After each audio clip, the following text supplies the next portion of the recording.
Pwede po bang, Mrs. Diskaya, pwede po bang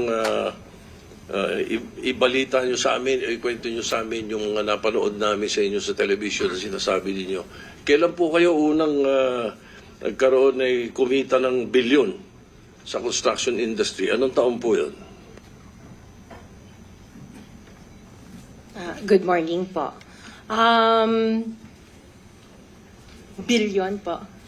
Opo, kwento nung, narinig po namin sa television, sinasabi nyo sa interview nyo dahil tinanong kayo kung anong naging gateway para gumanda ang buhay nyo. Sabi nyo kayo hindi naman nakakaangat nung araw. At tapos sabi ninyo ay noong DPWH na kami. Yun po yung sagot ninyo So, at tinanong kung magkano at sabi nyo bilyon. Kailan po itong unang bilyon na kumita kayo sa DPWH? For the knowledge of everyone, so St. Gerard, Alpha and Omega, we have been in the construction business for 23 years. So I would presume na in the 23 years, pwede naman siguro kami po kumita. Yung billion, when I said DPWH, because prior to that, we were in local government. So ang hirap makasingil sa local government.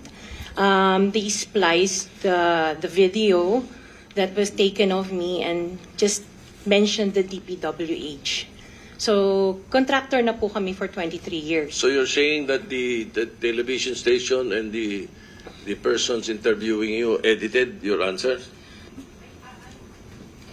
I think so, sir, kasi I did mention that I was doing local government as well as private po.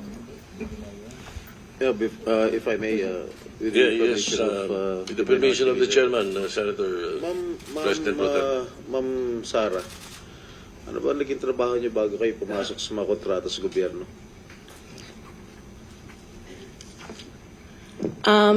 My father was a contractor before.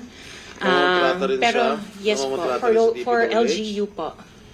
LGU, and then ako I worked sa ibang bansa. Yun po. Anong work mo sa ibang bansa? I was a dental receptionist and an orthodontic nurse. So you are a doctor? Nurse? No po. Yung asawa mo, ano trabaho? He works sa isang development corporation. And him and his brother were parang private contractors sa subdivision namin. Paano kayo, how were you enticed to join the mga kontrata sa DPWH? Who influenced you? Wala naman po. Nakita namin on PhilJeps na may mga projects na pwede palang mag-join. So we joined the bidding na we know that we were qualified for. All right, Mr. Chair, I would like to reserve all my questions if my turn comes already. Thank you, Mr. Chairman, to continue. Senator, Mr. Chairman. Mr. Chairman, Okay, with the permission of Senator Minority Leader. So, the Minority Leader. Ma'am, very clear man yun sa video na sinabi mo. Kung kailan kayo kumita ng malaki, sabi mo, noong nag-DPWH na kami. Ngayon, gusto mong i-attribute yung wealth ninyo going back noon pa sa tatay mo, noong nagsimula kayo ganon. Pero very clear, the video won't lie. Sinabi mo, noong nag-DPWH na kami. Yes po. So, kailan ba kayo nag-DPWH? Parang sometime in 2012, nag-start kami with DPWH. Can you be definite with your answer? Parang 2012? Oh, please, because you're under oath, please. Yes po. Make sure of your answers. Sometime in 2012, we started with DPWH. We started with joining biddings. Pero prior to that, we were with local government. Yung mga flood control projects, kailan kayo nag-engage ng flood control projects sa DPWH? Siguro mga 2016 onwards. Please make sure of your answer. Yes po, 2016 onwards po. 2016 onwards. Yes po.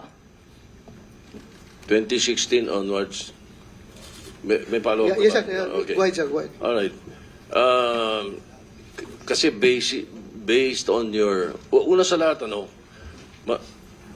would like to clear the reason that we're asking you this, and centering on you at the start. Ganon din ang gagawin naming takbo doon sa ibang mga kontratista rito na naibitin natin na nasa top 15 ng presidente. Nasa top 15 ng presidente, may mga flood control projects, mayroong guni-guni, mayroong ghost, mayroong nagawa, may nagawang palpak, okay, may nagawang tama. Ngayon, tapos marinig namin yung kwento sa television na tungkol doon sa sinasabi nyo na napakarami ninyong kinita at ika nga sa DPWH to 2016 kayo nag-umpisa sa DPWH. Pero yung mga pinakitang mga sasakyan ninyo ay 2022, 2025, 2024. So, lately, yung matindi, hindi po ba, na mga income ninyo?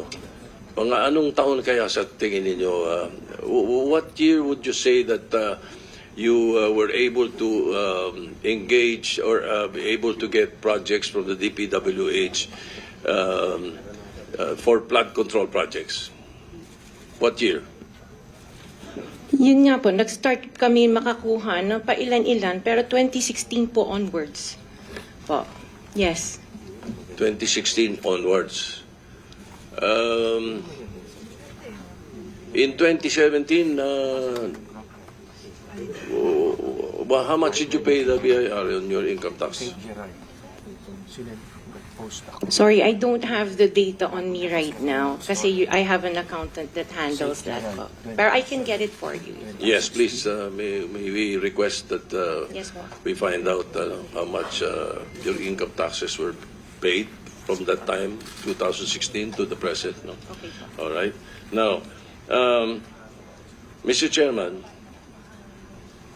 in 2015, St. Gerard, which you own also, no, Mrs. Discaya, was suspended by the DPWH. In 2020, they were blacklisted by the DPWH. However, St. Gerard's pickup license was renewed and is valid from July 1, 2023 to January 28, 2026. For St. Timothy, which you also own, it was found out by the President that the 2023 Bulacan River project amounting to 96.4 million was deemed completed even in more than 200 meters of revetment were not built. St. Timothy's pickup license was also renewed 2025 to 2027.